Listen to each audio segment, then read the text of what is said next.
menungsa ora dewa. Ora bapakku dhewe, ora kakang-kakangku dhewe. Ngalang-alangi karepe Bagong, raweh-raweh rantas malang-malang tak putung. Rene tak idoni raimu. Arep wani karo kowe. Wani karo daramu kena ning nek wani karo aku. Antil diasmu. Mulya. Ora ngono men. Kowe wani karo aku ki, kowe arep kualat. Kowe mangan tak pakani ngombe tak ombeni. Ora iso kathokan tak kathoki, ora ndek klambi tak klambeni kok arep wani karo aku ki sing tok gemenang apa? Apa? Terus asline piye? Ah, ngono. Kok arep amu-amu-ang. Gugat ning kayangan, ning ora slamake. Kowe iki derajate kawula kok wani karo dewa. Dewa iki lenggahe ning dhuwur. Ning kawula ya diwajibke omong, aja dibrangos cangkeme, bener. Ning omonge sing apik, omonge sing nganggo sopan santun, ora sak penake dhewe. Wah, kapok kowe papan. Kowe ngetokke swaramu iki kena, ning nganggo swara sing sopan, sing santun, becike ngene, apike ngene, aja nganggo kumrangsang hardaning nepsu ndak ora prayoga. Ya wis. Ayo minggir, jaluk dalan, minggir.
Minangka perpakan ning kondo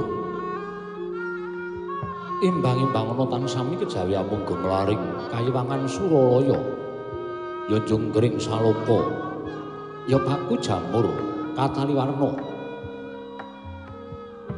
sinrenggel kamadyaning kayangan Suralaya menika tawarnane diwaning para dewa pawisik Sang Hyang Bathara Guru ya Sang Manikmaya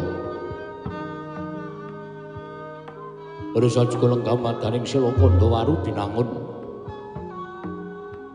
sinebo sangganing para dewa, para dewi, para hapsara hapsari megamber melabar yaya samudra datan tepi datan kantun pilenggahipun kami tuwaning kayiwangan jawata ing sithik pangodal-odal Sang Hyang Wikula Narada ya Sang Kanika Putra menggerakkan atmajaning Sang Hyang Manikmaya nenggih Sang Hyang Bathara Indra ya Sang Surapati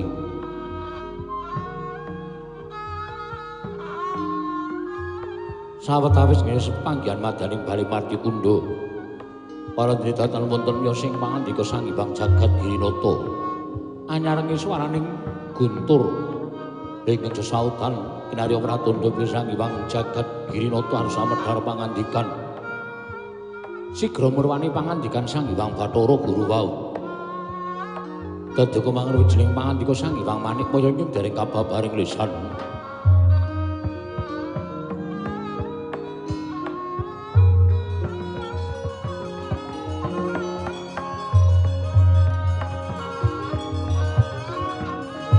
Oh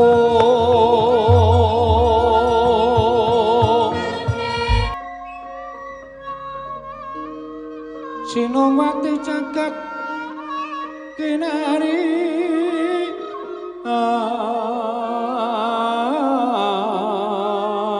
among mbak lumembak ombak ing samudra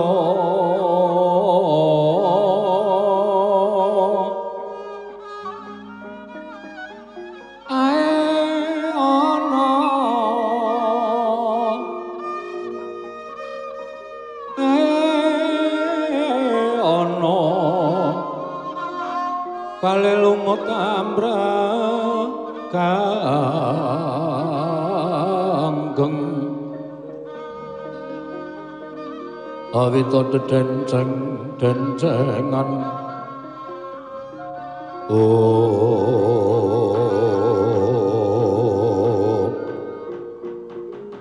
Mastu Nomo Sidam Karing Bawana Langgeng Kakang Narada Kakang Resi Kanika Putra sawetawis lenggah wonten ing Bali Marti Kundha Manik katuran Karaharjan tedhak paduka Kakang Resi Narada merkenca ngarudaya Pak Pong Mbok Bolong kali codhe sapa sing gawe lha nuwun inggih Di tansah pinanganing kawidatan ing sambi kula sawanipun ing neraka ing sithik pangdal-dal mboten manggih alangan setunggal menapa namung parenga kula ngaturaken pudya pangastawunipun ing neraka kunjuk ngersa paduka Adi Pramesti kula pun dicundhaka panglingga murda keparenga pinarak ing langkung sekeca Kakang inggih sampun boten kirang prayogi pisanipun ing neraka sithik pangudal-udal Indra prayogakna ngira ngadhep ning ngarsa ulun Bathara Indra lho Dioji ora mupukul sembahan kula sampun boten kirang prayogi pisanipun ingkang putrapun Bathara Indra namung keparenga kula ngaturaken sembah sumengkeming pangabekti kula kunjuk sandhap pada paduka sawang adi pukulu yaya Indra Luntomba akarya bombong tiasulun ora liwat pangestu ulun tampanana kula pun dinggo jimat paripih dayanana ing kasantosan Kakang Narada Kakang Resi Kanika Putra punapi Di mesti kemawon ndadosaken kejut penggalindika Kakang krana dinten sakmangke menika sanes pasewakan tuwin pepanggihaning para Jawata teka kula nglempakaken sangganing para Jawata widodara widodari supados mlempata monggo menika sanes pepanggihan ingkang saben wanci dipun wontenaken wonten ing madyaning Bali Marti Kundha Manik Kakang Narada punapi gara-gara wonten tigang dinten menika ingkang kula raosaken suwasana ingkang beneh kelawan adat ingkang sampun ing mestinipun kayangan menika sawetawis wekdal ngraosaken raos tentrem ayem tuwin jinem nanging boten ngertosaken paranipun teka titik lenggan sakmangke sampun wonten tigang dinten menika kayiwangan kesasapan hawa panas menika saking dayanipun menapa Di Kakang Rada kula aturi paring dawuh nuwun sewu menapa mboten naminipun kula menika nguyahi seganten dene paduka Adi Pramesti Bathara Guru nambuhaken perkawis gara-gara ing tumanduk wonten ing kayiwangan. Jernyatanipun paduka menika ngertos dhateng mubah musik ing para titah. Nanging Kakang Narada ngibaratipun kula ingkang damel cangkriman mboten wonten jamak limrahipun kula ingkang nyangkrim utawi ambatang cangkriman menika. Kedah Kakang Narada ingkang ambatang cangkrimanipun ingkang rayipun Manik Maya. Ladal. Inggih. Menawi tetela mekaten estunipun gara-gara ingkang wonten ing kayangan menika kapirang wonten pinter-pinter pekawis. Mestinipun wonten lemah sangar kayiwaing. Nanging sareng kula taliti wonten telenging jagat raya boten wonten wujuding lemah sangar tuwin kayiwaing. Upami wonten tertentu sampun dipun bedol dening para dewa kinarya umpaking Bali Marti Kundha mekaten Kakang. Wonten ing ngangka kalih inggih menika mestinipun wonten pandhita tapa. Mongko adat saben ingkang sampun lampah menawi wonten pandhita tapa menika dayanipun sok damel panas utawi damel gara-gara wonten ing kayiwangan. Nanging nyatanipun pandhita sak jagat menika sak mangke nembe boten sami nglampahi tapa brata. Ing angka 3 menawi wonten titah ingkang Hanjangkung kadiwatan tegesipun gadhahi sedya nanging wonten sakjawining kekiyatan titah menika kala wau. Contonipun pengamukipun Prabu Niwata Kawacing mungkin dados ngalindraning para Jawata menika teges titah ingkang gadhahi gegayuhan nglangkungi dhateng kesagedan titah duwen kekiyatan titah menika kala wau. Menika widya damel gara-gara mekaten Kakang. Monggo samukawis ingkang kula mangertosi sedaya menika boten kelampah wonten ing jagat. Ketingal jagat menika ayem tentrem. Nanging sabab menapa wonten hawa panas sing tumanduk wonten ing kayiwangan ngantos 3 dinten menika dipun raosaken dening para Jawata. Kakang Rata menawi tetelo mekaten nuwun sewu menawi kula mestani kirang awas lan kirang pratitis Kakang Kaneka Putra. Lho, teka paduka paring dawuh mekaten. Wonten jamak lumrahing titah ingkang gadhahi moga tuwin gadhahi gegayuhan ingkang nyatanipun gegawean menika kala wau wonten ing sakjawining kekiyatan titah menika. Lho, sinten Dik? Menawi dipun parengaken ingkang Raka mangertosi sinten ingkang wantun gadhahi gegayuhan ingkang sakjawining kekiyatan titah menika kala wau. Nanging imanipun elokipun titah menika kala wau sareng kula taliti jebul paninganipun ingkang rayipun Manikmaya kadidine ketutupan roning salomba peteng dedet lilimengan nadyan kula tiling-tilingaken sinten titah menika kala wau nanging elokipun kadi wonten daya ingkang anutupi dhateng titah menika kala wau Kakang. Sigra-sigra yen sesangka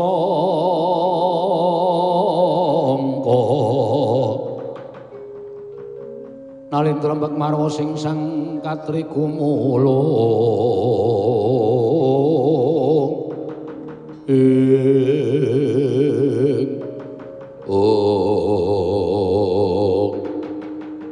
kaya ndara dasih pangandikaning sang nalika semanten amestani bilih wonten titah ingkang gadhahi gegayuhan sakjawining kekiyatan titah dados sakuling mangke geder kang para Jawata ingkang sami gantung seba madaning Bali Martya Kundha Manik sami alok wonten titah pujangkara ingkang wantun minggah wonten ing madyaning kayiwangan Suralaya tanah sanes kejawi amung Atmaja Pragiling Kelurahan Semar Nenggi Kelurahan Bagong ingkang wantun minggah wonten ing Bali Martya Kundha Manik nyerpepek laku dodok akarya cingak sangganing para Jawata miwah Sang Hyang Pukulun jagat Hirinatawa.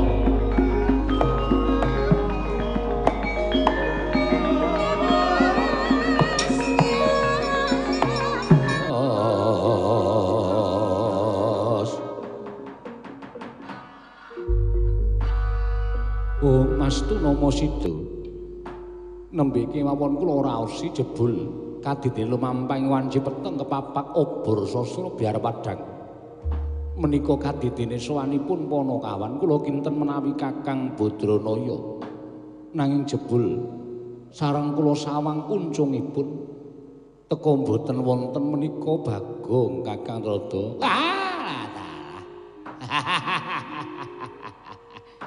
Lha nuwun sewu lho Dik. Ing atasipun Bagong menika derajate ngaceplik menika namung Panakawan. Nanging lha kok teka saged minggah wonten ing kayangan malah sampun dumugi wonten ing Bali Martya Kundha Manik. Monggo sasampunipun nglangkungi repat kepanasan menika kedah nglangkungi gepura ingkang mlebet wonten ing Suralaya dipun tunggu dening dewa kalih Cingkara Bala Upata. Lah kok teka mboten dipun wangsulaken dening Cingkara Bala Upata. Monggo sasampun menika nglangkungi papan ingkang wiyar. Inggih menika pelataran ageng sakjawining Bali Martya Kundha Manik agar para dewa, para dewi, para apsara hapsat kok ora ngundurke Bagong. Ing atasipun derajate ngaceplik kok minggah wonten kayangan menika migatosipun menapa? Kula badhe ndangu dhateng Bagong Kang. Kula semanggaken Di, kula semanggaken. Nanging Bagong menika nuwun sewu titah keladuk wani kirang geduga. Gecul murak kumarucul.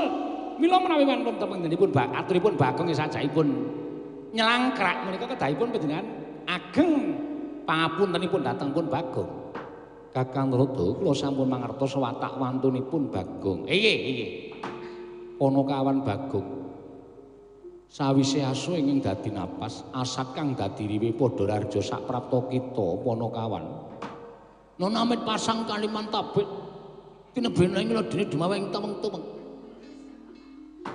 Kemareng kula ngaturaken sembah, sumungkeming pangabekti kula kunjuk pukulun. Iya Bagong ulun tampa karya bombong tias ulun.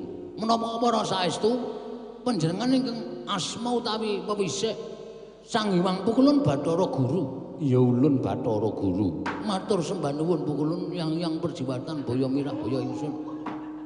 Nganten mboten.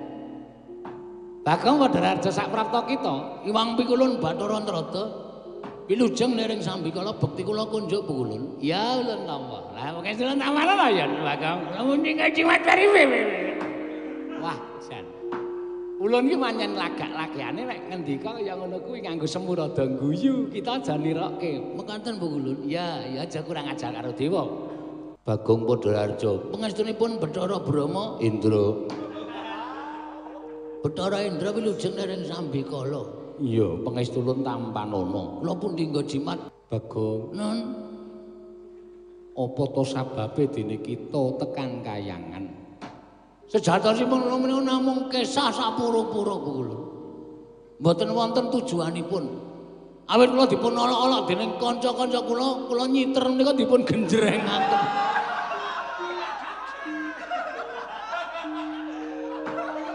Mila kula kesah saking rombongan kula Pukulun. Sing sak mestine kelawan kanca kuwi kudu gedhe pangapurane. Namun renyang-renyang kula sampun kebangetan kula. Ibaratipun kula dipun dadosaken tumbal pelecehan wonten ing rombongan kula. Boya Bagong boya. Biya kok mboya. Ingkang wigati angka 2, wigati angka 2. Sejati kang pranyata kula menika badhe nyuwun prisa Pukulun. Iya. Kita bakal nyuwun prisa apa? Ndung kluthuk nutuki ndasmu ki, Pak. Kulon rada pun kejem-kejem Pukulun. Sing jeneng Panakawan niku nek omong wajib ndagel. Masa Panakawan ora ndagel niku mengke mboten seneng kalih kula. Ya ning aja sembrono iki ning kayangan. Mila sowan kula menika jatosipun sareng kula taken kalih Petro kalih Bagong. Mas Petro Mas Gareng, udus kowe. Wah, kleru dhewe diudus dhewe. Sekarang kula tanglet kalih Mas Petro kalih Mas Gareng. Napa kula niku anakipun Gandharwa Raja Bali. Mereka waduh. Lajeng kula tanglet.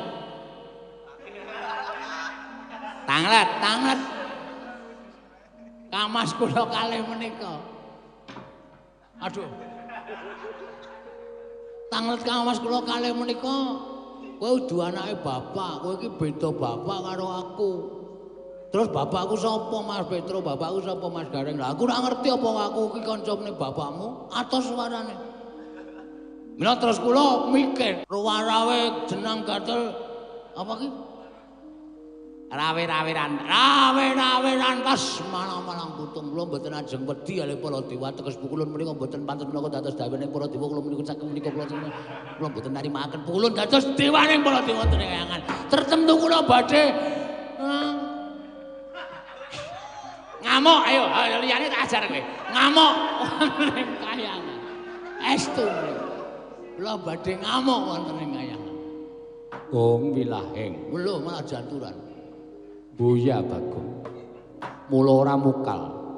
Yen to wong natuane Petruk kelawan Gareng kuwi uga kedadian saka bangsaning Jim kang aran Jim Salantara. Nggih. Sadurunge ketemu karo Petruk karo Gareng, sejatine bapakmu bali munggah ana ing kayiwangan tumuli mutah kelawan Sang Hyang Pikulun Bathara Tunggal. Satu tunggal. Bathara Tunggal kuwi wong atuwa ulun. Kang Sudarma. Iya. Terus Kanjeng Rama Pulun Bathara Tunggal paring dawuh yen to pancen Semar kepengin kanca marata meneng luwih dhisik. Ayang-ayang kita bakal ulun sabda dadi wujuding titah semantah. Nalika semono ayang-ayange Semar disabda tumuli wujud kita ku. Omong kosong. Ngawur ta. Ngartekke kowe ngawur kok. Omong kosong. Kula sowan mriki menika mboten mung diapusi kaya cah cilik. Nek Bagong ki cah cilik, nek Bagong ki cah nuwun sewu nalare ora genep, Kula dapusi ngono wae iso. Ah Bagong ki cah pintere.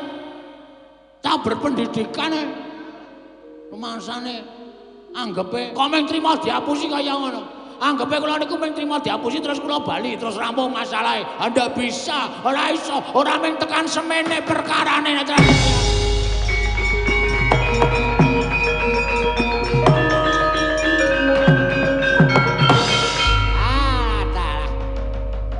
Kencang laru dayang pak pong mbok bolong kali jodhe sapa sing gawe Bagong aja kaya ngono ya kira aja kaya ngono cah bagus. Lah kok dadi kowe terus ngadeg jejeg tanpa duwe tata krama kaliyan Sang Hyang Wulu Bathara Guru iki nek nganti disotke dening Sang Hyang Jangan Giri Pratingga iki kok kepiye ketatiane kowe iki ya takon wis diwangsuli ya kudu trima. Meneng ora kowe? Sadurunge aku munggah mrene napuk cangkem wong mlebu. Nanti ya, nanti kasih sok nggo nglawat UGD ya UGD. Aduh, tak apa ya weh. Ini masalah ora kowe Nara. Masalah karo iki aku. Ora sak melu-melu. Piye? Kula nyuwun keterangan. Nek sampean mboten mari keterangan sekolah tak tutup sampean arep jeng mulang sapa Bathara Guru. Arep ngapa sampean? Kudu ngekek keterangan sing gumathak. Wah, nesu kok suarane kok kleru. Gumathak kok gumathak. Kula ora nrimake. Kula tetep kudu protes karo Sang Hyang Pikulun Jagat Giri Pratingga. Bromo. Ora ana. Udus kowe. Niki sing nganu Endra kok Bromo. Di guru kaya gugup kaya ngatur mriku. Wonten paningal kula Bromo menika ketingal. Ora iso Bromo lagi adang kok. Bromo ora ana Bathara Indra Bagong iki sereten metu njaba mundhak mirang-mirang karo panjenengan titenono. Tak tunggu nang repat kepanasan. Nganti telung kedheping paningal. Nek pukulun ora rawuh ya mbak teng repat kepanasan Sulendra Bawana Sila Mangumpeng Cakra Ngerang Nguntara Samudra Swarga Dawana Swarga Maruta tak gawe sungsang Bawana bali negara.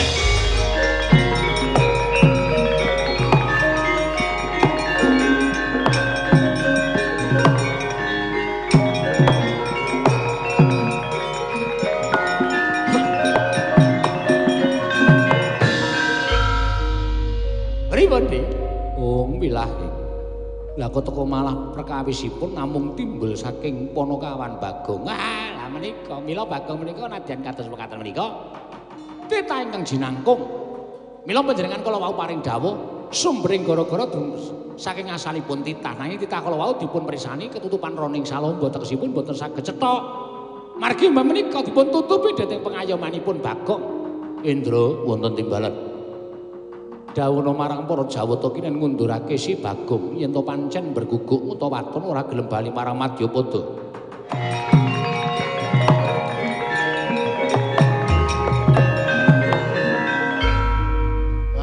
Wis saiki engko bali.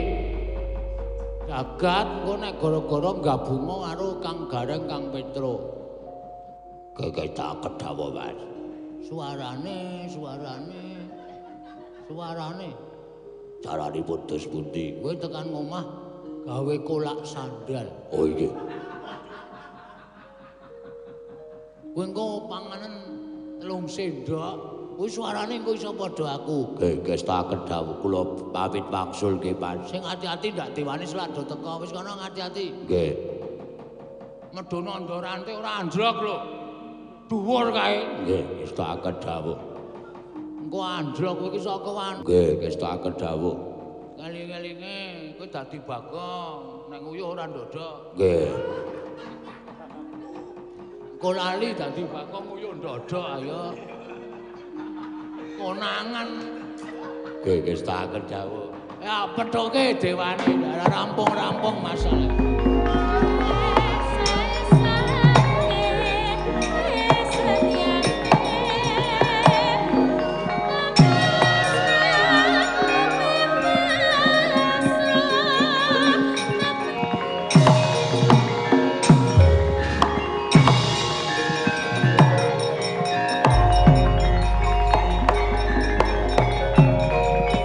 katututan lamaya prawira daya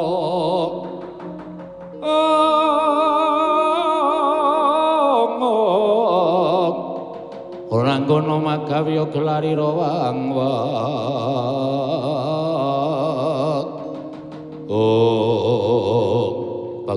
Bagong wonten dawuh pukulun sepisan meneh ulun ngelekake lawan kita aja tumindak kang ora perlu prayoga ning kayiwangan kula mboten ajeng tumindak menapa-menapa nek napa sing kula tangleti kalih pukulun Sang Hyang Jagat Girinata menika panjenengan paring dawuh lan paring keterangan ingkang sak cetha-cethanipun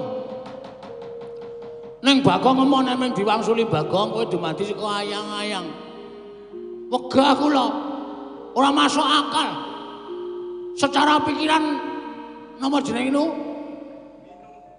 secara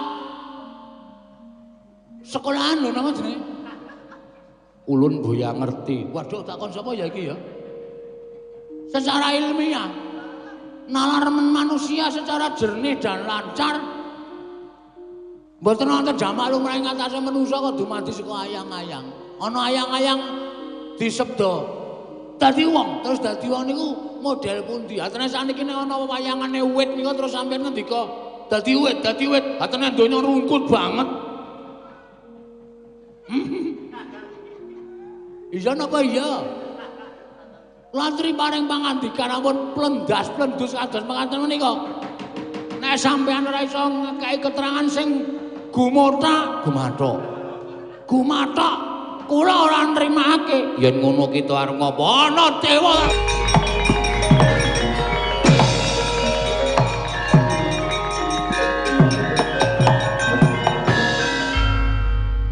mabur apa dikira Bagong ora iso mabur iso Bagong nek kon mabur untung aku sangu androke bojoku iki tak cagaki tengah pinggir tak taleni pentang ngene kena angin kabur mumbul.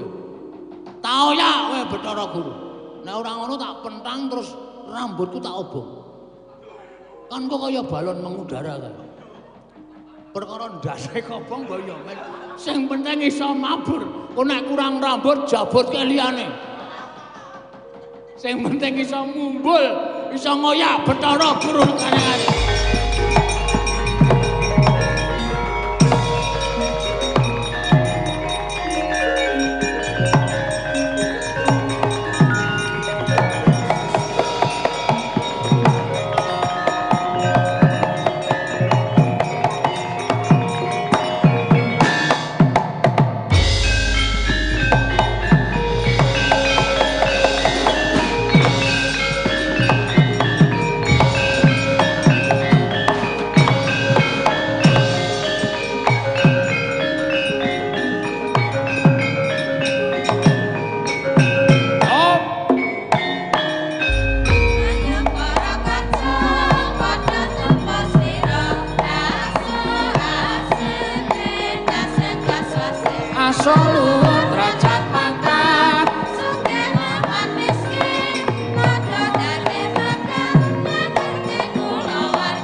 Bagong rakumanan niringan ya, Gong. Ra apa-apa. Oh ya syukur. Pentas meneh ana ing wayang Celimen. Heeh.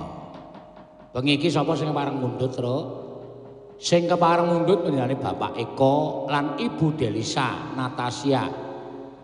Ibu Delisa Natasha Putri. Oh, heeh. Mie ayam Pak Min Pandanaran Semarang. Lenggahe ning Semarang, wayang Celimen. Ah iya. Iki pergelaran iki tasakuran ulang tahun yang pertama ya kuwi panjenengane adik Arjuna Hafidz Alfarisi Supriyanto. Waduh jenenge Arjuna Hafidz Alfarisi Supriyanto. Nek dadi wong lanang ampuh banget lho. Heeh. Arjuna wis ampuhe kurang apa? Heeh. Hafidz ki ampuh, Alfarisi ki petinju. Ah iya. Supriyanto ki tukang usungi kayu. Ah iya. Digdaya tur sentosa. Ah iya, wah. Muga-muga panjang yuswa, Amin. mikul dhuwur mendem jero karo wong tuwa, isa dadi kebanggaan ing piyai sepuh. Heeh. Lan uga khususe kagem warga Sido Derajat 2 RT 02 RW 19 Semarang. Lan uga kagem IKPS Semarang alumni SMP Mulo kelas A angkatan 84 Gunung Kidul. Oh, Kyai Gunung Kidul. Lan warga desa Serpeng Gunung Kidul Ngayogyakarta. Matur sembah nuwun karo Pak Eko lan Ibu Delisa Natasha Putri sing wis kepareng nimbali wayang Celimen. Nimbali wayang Celimen iki padha karo ndedawa umur to. Ah iya. Iso nambahi ambegang. Ah iya. Mula awak dhewe ngaturake panuwun ingkang tanpa pepindhan. Lan uga becik iki lho, Truk, becik perkara ulang tahun putrane ditanggapke wayang iki tegese putrane dikenalke karo budaya. Kearifan budaya lokal kaya ta wayang kulit iki men ngerti lho wayang kulit iki apike kaya ngene iki. Kebak pitutur, kebak piwulang lan sak piturute. Jroning wayang kulit iki pancen ana ala lan becik. Sing ala aja dienggo, sing becik ayo padha digawa mulih utawa digunakake. Ah iya. Wah, ora kaya bengi iki ya, Truk. Ah iya. Ya ora kaya sing ngarep-ngarep iki. Ah iya. Bengi iki pancen bengi sing kepira ya Reng? Nek ora kleru ya sing ke-8. Oh. Monggo isih terus nganti akhir bulan. Waduh. Terus-terusan. Iki iso kok deboke Desa Kuntek. Heeh. Dadi tegori dienggo wayang Celimen. Ayo ana dana debok kok. Ah iya wis tak anggarke saben Debok papat ki 600.000. Kok ngono caramu, Truk? Sing do krungu kanca-kanca penabuh wis tratap ngono lho. Ah iya ya ora ya. Nek perlu debok tak tanggungi, Reng. Ora usah kuwatir. Aku ki embuh kok dadi nek weruh kaya nek pas ra ono kanca-kanca ki rasane kaya wah iki debok kudu tak jaluke anggaran. Madang ya tak jaluke anggaran. Nek urupane kanca-kancaku terus melas kae lho rasane. Tak tanggungi weh aku. Pasang muka. Ah iya. Ya wis ora apa-apa. Heeh. Karo nilai apa jenenge? WhatsApp terus. Ya. Ditiliki WhatsApp-e ana apane. Ya mbuh.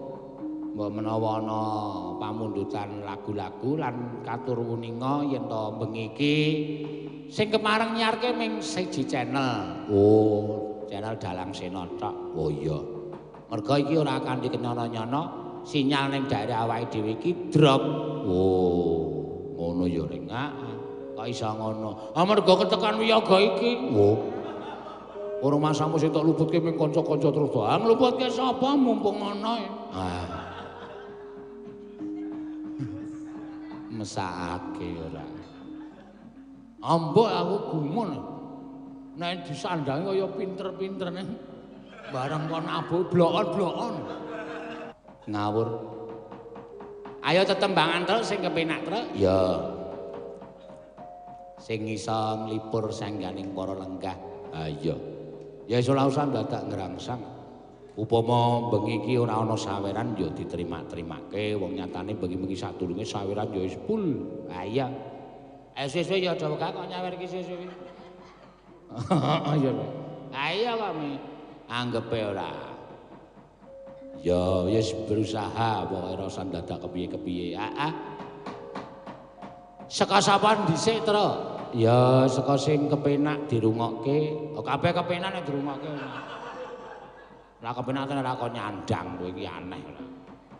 Ya coba saka sing sepuh sik. Mbak Marcelina. Ya.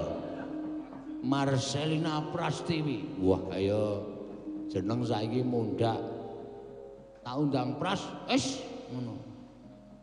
Lho kok ngapa? Ora ngerti jenengku saiki Marcelina. Oh. Wiwit Juni tanggal 1 wingi tak gaweke tumpeng. Oh, Marcelina Prastiwi. Weduh. Ya wis ora apa-apa ya ben mundhak puncer. Mundhak encer. Ah iya. Mbak Prastiwi katuran nembang apa kok? Manut Mbak Prastiwi. Wah. Lagi aku terus. Mumet aku terus. Wis teruske, mumet alasan opo? Ya, sing penak. Heeh, iki sitere wis dukarno iki aja kuwatir. Engko nek karno mula dalaku uta. Jeng jeng jeng.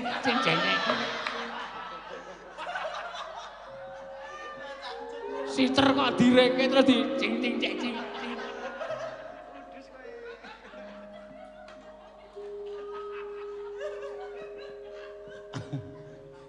Kowe anggere muni ana kanca sing iso dientek-entekke jantok entekke nganti gusis tenan. Pokoke mulih mung kari sirah tok.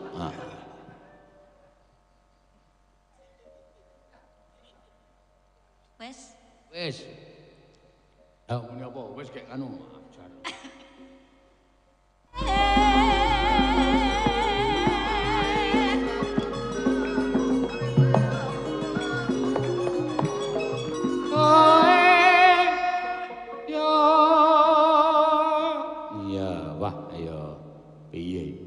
Kari ngenteni iki kok ana sing nyuwun terus jelas sapa?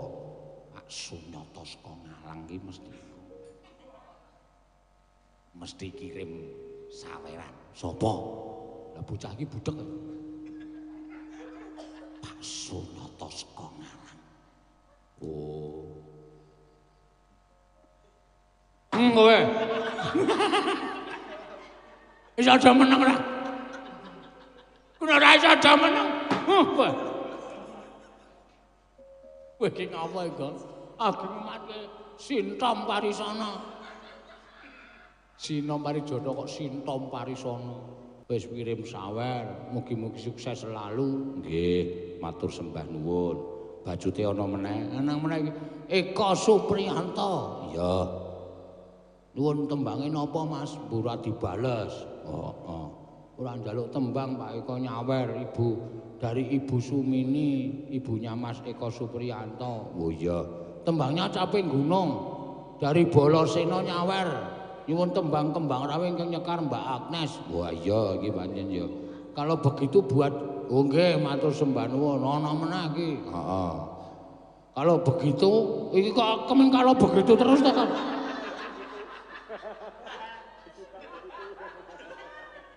Buat cucu saya Dek Arjuna semoga menjadi anak yang soleh, berbakti kepada orang tua, berguna bagi agama, bangsa dan negara. Amin. Nyuwune apa iki? Caping Gunung. Oh iya, engko bariki sindene akeh. Aja kuwatir pokoke mengko mesti dicaosi. Heeh, wah yes lumayan. Heeh. Ana Mbak Endah, ana Mbak Agnes engko Caping Gunung. Kae susulan sinden siji kae nang wetan tembok. Ana iki kiriman saka admin wis ketok. Lela. Heeh, sapa meneh? Oh, ming bukti transfer kok, Tru? Ya wis ora. Oh, nggih, bukti transfer ingkang nembang Mbak Neti. Oh iya. Dari Senomania. Waduh, 1 juta. Wah, lumayan. Nyuwun tembang uler kambang Mbak Neti 300.000. Seperti biasa transfer besok nggih. Nggih. Ning ampun lali nggih. Mbah Gandung ha. Oh iya, engko uler kambang Mbak Neti terus Caping Gunung kok Agnes mau dijuluk kembang rawe Caping Gunungnya berarti si Endah. Wah, rata terus. Rata. Ya. pamundutan-pamundutan sing diaturake karo sinartan ndongaake ya kuwi bocah sing lagi wae diulang tahun Mas Arjuna. Ya. Hafid Al-Farisi. Ya. Muga-muga pandunganing para piyai sepuh, bapakne, mbahne, sedulure kabeh dibarokahi dening panguwasaning Dat Kamurwengdat dadi bocah sing pancen dadi kegadanganing piyai sepuh ya, Tru. Amin. Yo, gek sing alusan sik, Tru. Ya. Apa? Pamundutan kok Mbah Gandung. Sing nembang Mbak Neti. Ya. Nyuwun apa? Uler Kambang. Ya. Uler Kambang jumeneng ora? Aja, uler Kambang ki tembang klasik e. Angko caping gunung ora masalah. Karo kembang rawi ora masalah. Oh iya. Mau sinom jane Prastiwi ngadeg. Wah, karo gandrung karo cagak kuwi apik banget.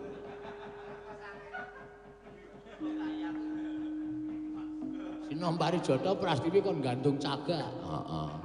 Padake wong edian. Ha iya. Neno neno neno neno neno neno nong sae dadose 2 1 2 loro. 2 loro wis kangelan dipait daya la genduk. Wah, suwe ra krungu.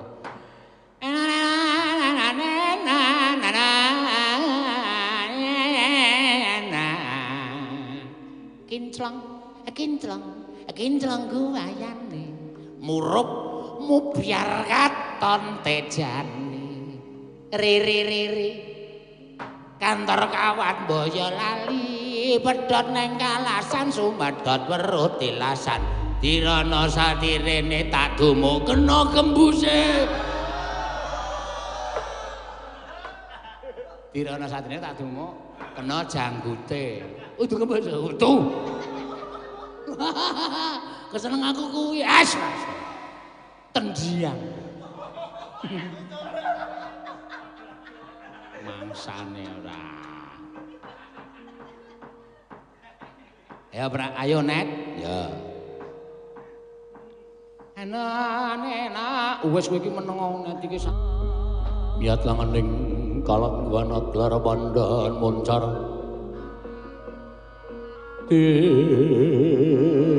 non ler kekonang surem sadang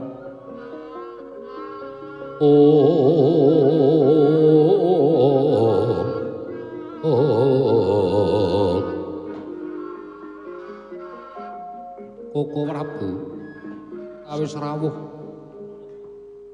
winantu ing Karaharjan tedhak paduka Kanjeng Koko Prabu Yai tansah pinangkan kawidadan niring sambikala. Namung kemareng kula ngaturaken pudhi astawanipun ing Raka Kresna kanggo aku ngaturake basa aku katura. Werkudara tak tampa Koko Prabu kula ngaturaken sembah. Arjuna tak tampa pangestunipun Kakang Tampanana.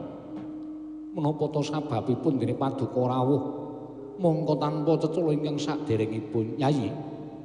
Kadereng sarawungipun Raka ing Ndarawati lan para Pandhawa menika boten namung setunggal kali dinten nanging paribasanipun wiwit kuncung ngantos gelung wiwit jabang ngantos laprang anggen kula tansah sarawung rumaket kan para Pandhawa wekasan boten maneh menawi setunggal kali dinten kula menika boten sak pejagong kelan para Pandhawa kadang-kadang kula sedayanipun menika raos sing manahipun ing Raka ing Ndarawati menika paribasanipun gesang ingkang tanpa guna wastra lungset ing sampiran sarah mungguing lautan.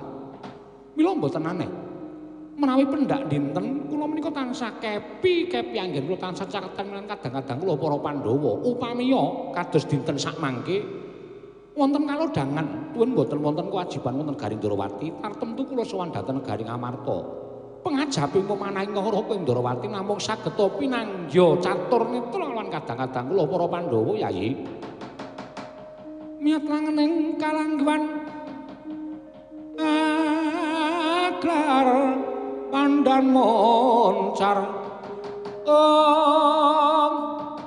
tinon ler kekonang surem sorot titan padang Asoran pacaring purnameng kekono dasari mangsa katiga katrenjo rawing sang hyang jagat winata karya cingak Nandyapura Pandhu. Tandya bangya kono mangung sireng.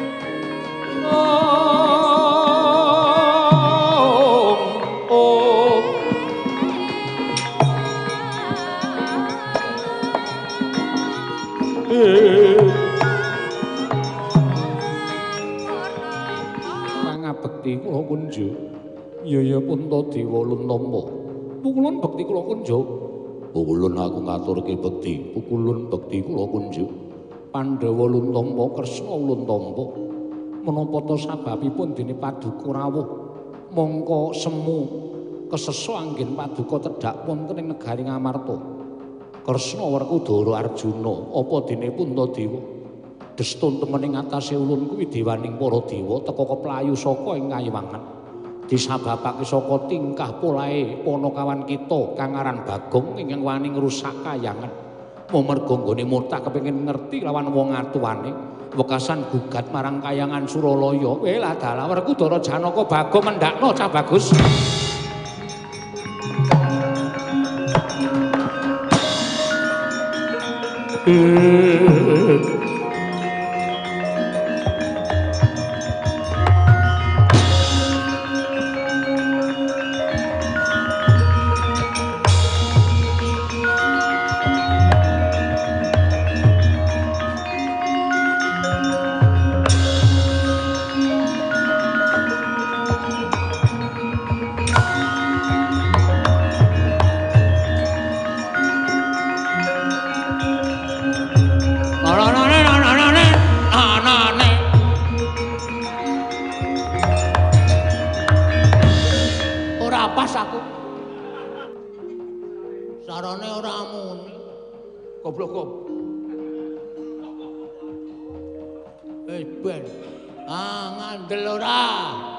Pukulun Bathara Guru mesti minglaponi juragaku.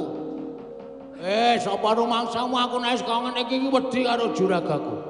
Niate Bagong ora bakal kendho saka geguntur mundur saka pengalembon. Kowe ngandhake ndaran-ndaraku. Oh, Janaka ora kewirangan mungsuh Bagong aja tundang Bagong.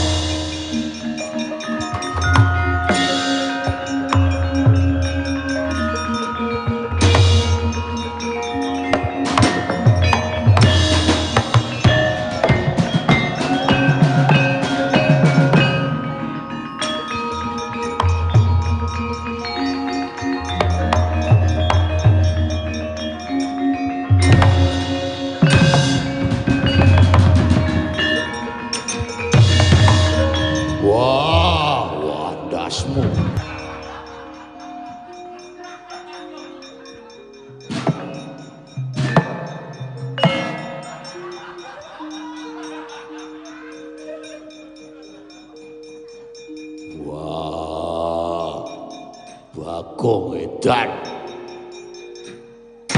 Waduh. Waduh, ku androk rapati bener. Wah. Gede aku. Bagong edan. Ora meneke Bathara Guru sutuk. Kuku iki mau bar tak nggo ngilangi upil. Wah. Edan. Mundur ora. Bandung Bondowoso. Kelakon tandingi Roro Jonggrang. Wah.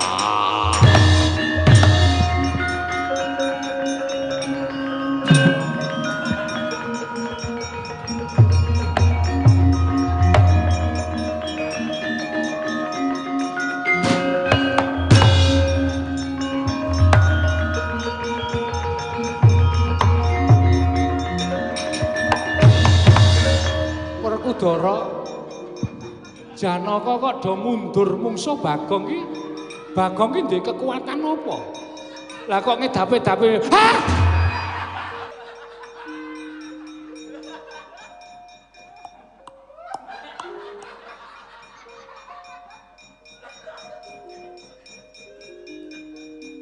setan ratatanan kowe.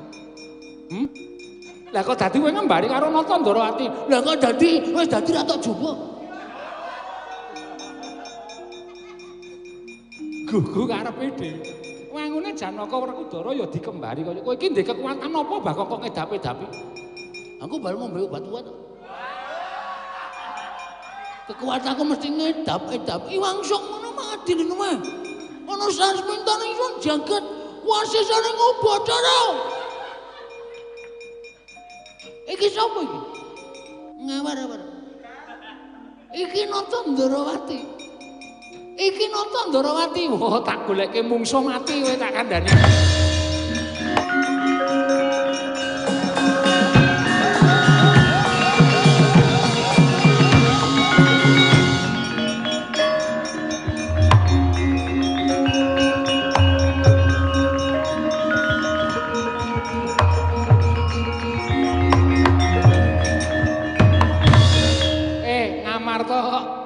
Gayeng iki enten apa?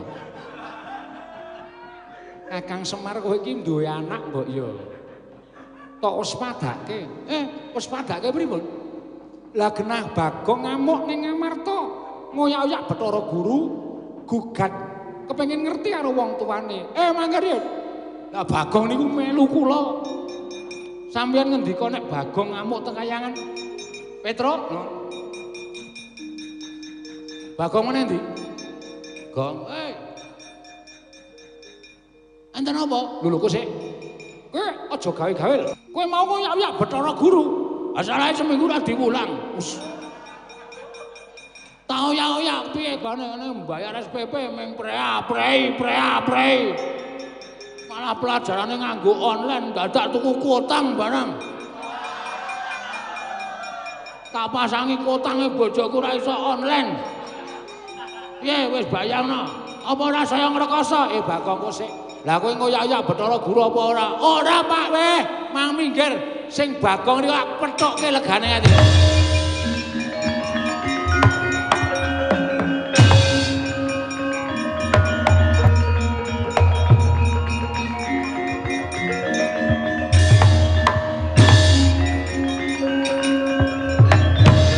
Ora menungsa, ora dewa.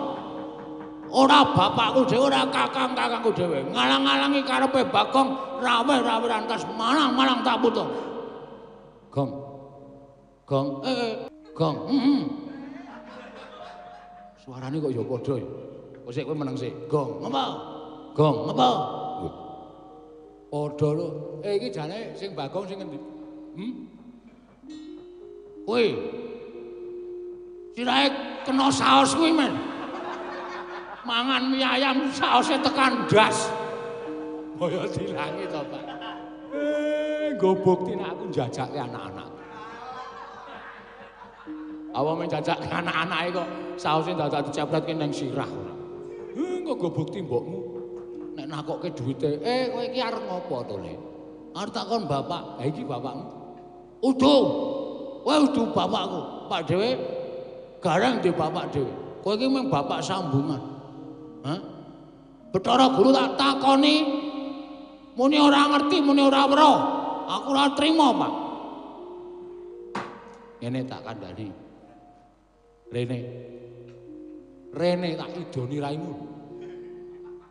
Arep wani karo aku. Wani karo daramu kena ning nek wani karo aku. Antil diasmu. Muni yo. Ora ngono, men. Kowe wani karo aku ki, kowe arep kualat. Arep ning aku ngopeni kowe biyen tekan saiki wis mengabad-abad. Kowe mangan tak pakani, ngombe tak ombeni. Ora iso kathokan tak kathoki, ora ndek klambi tak klambeni kok arep wani karo aku ki sing tok gemenang apa? Apa? Terus asline piye? Ngono. Kok arep amu-amu-ang. Ya bener kowe iki pancen kepengin ngerti bapakmu sapa, mbokmu sapa, gugat ning kayangan. Ning ora slamake kowe iki derajate kawula kok wani karo dewa. Dewa iki lenggahe ning dhuwur. Ning kawula ya diwajibke omong, aja dibrangos cangkeme. Bener, ning ngomonge sing apik, omonge sing nganggo sopan santun, ora sak penake dhewe. Wah, kapok kowe bapak. Kowe ngetokke swaramu iki kena. Ning nganggo swara sing sopan, sing santun, becike ngene, apike ngene, aja nganggo kumrangsang hardaning nepsu ndak ora prayoga. Ya wis. Critane piye? Aku mbiyen tekan donya iki rung dikanca. Janjane kowe iki nek karo Petruk karo Gareng iki tuwek kowe. Ning kowe tak enomke, tak dadekke ragil mergo sing srawung karo aku pisanan iki kowe. Kowe iki dumadi saka ayang-ayang aku. Kowe iki tanpa bapa tanpa biyung dicipta dening Kanjeng Rama Sang Hyang Bathara Tunggal wekasan ayang-ayangku wujud menungsa mula jenenge Bagong ngono. Kowe iki dadi ruwangku sing pisanan dikaya ngapa arep aku ki ora mijekke kowe mbokmu ora gembol kowe ning anane kowe iki merga saka Semar arep ngapa kowe nek arep wani karo aku wani ya ngono kuwi critane. Bathara Guru ya mung crita ngono kuwi. Lah guru ki ya bener aja tok luputke Bagong.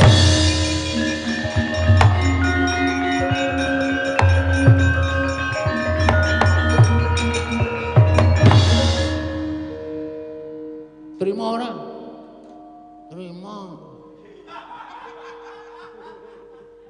Ora sembodo mau glelenge Raja Mak. Saiki krembak krembik. Meleh terus. Oh. Aku weruh saos mie ayam mau terus wetengku teng kerupuk e. Ya, engko tak jajakke, ya. Setengah porsi. Ngendi ana bakul mie ayam kok setengah porsi iki cara ngendi ora. Le bedakle ngapa jenenge apa nyuwiri mine iki angel. Aku kulino nyuwiri ngono. Kae sapa, Gong? Kuwi sapa kuwi? Yem. Salen yem. Oh, mula bojomu to, Gong? Heeh. Mau mula kok tak terke ning kamar mandi iki, Bagong kok le nguyuh kok ndodok. Gek suarane kok bol bojomu to. Heeh. Kowe ora melu mlebu to? Ora. Yakin ya? Ora ya. Mau badar yem. Nggih. Wis rampung pakaryanmu.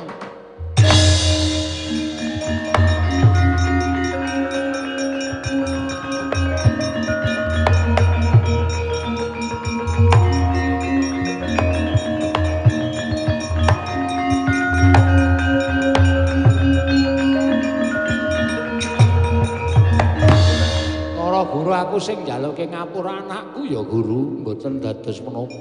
Ingkang baku Bagong sampun trima. Kono bali aku njaluk ngapura inggih.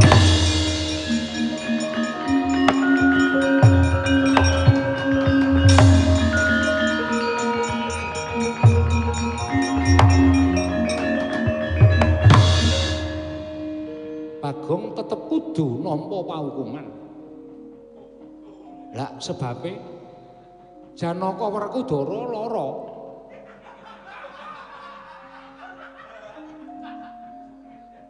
Tok kapake tak kembari. Sajake sok nggih. Iya. Mengke kula ijoli sok pit. Sok pit keproke sirahmu iki kok. Sone ora kena kaya ngono kuwi. Lah kok dadi kowe ndek sandangan tresna barang ki saka ngendi? Tumbas teng pasar malam. Edian tenan kok. Ya wis, syukur yen kabeh wis tentrem, Semar Badranaya muga-muga besok meneh. Aja nganti lir wong nggo ngulat-ulati karo anakmu. Nggih.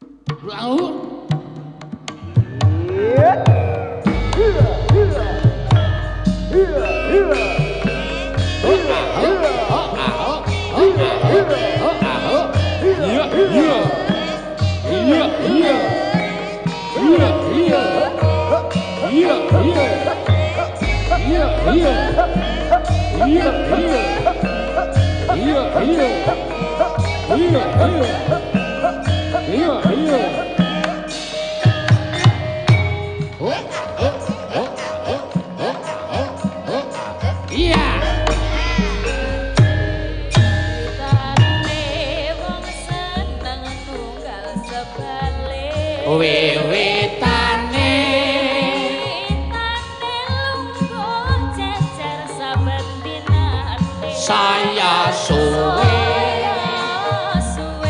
saben jejer nyekel tangane banjur ngomong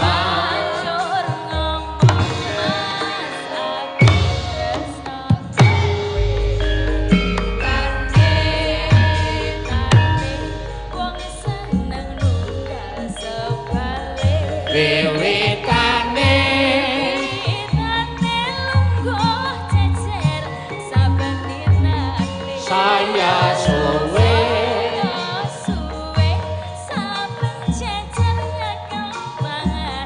banjur ngomong tak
saya suwe banjur ngomong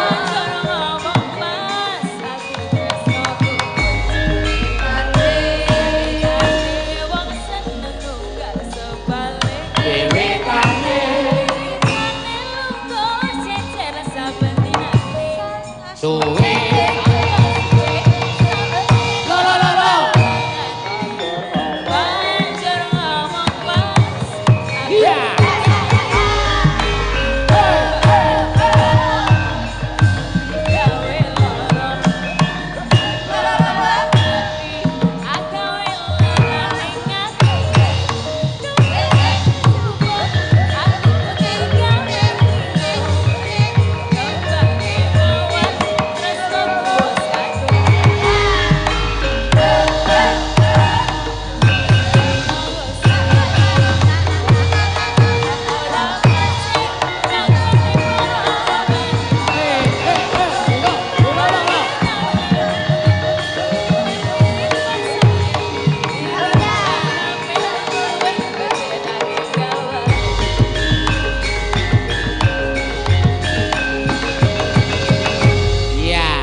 jan giyayek tenan wis sak kembar wis giyeng tenan. Jas ta? Ha iya. Ayo kabeh iki gumantung karo kanca-kancane profesional kabeh. Ha iya. Al-Fatihah tujuh Kiseno Nugroho. Bismillahirrahmanirrahim.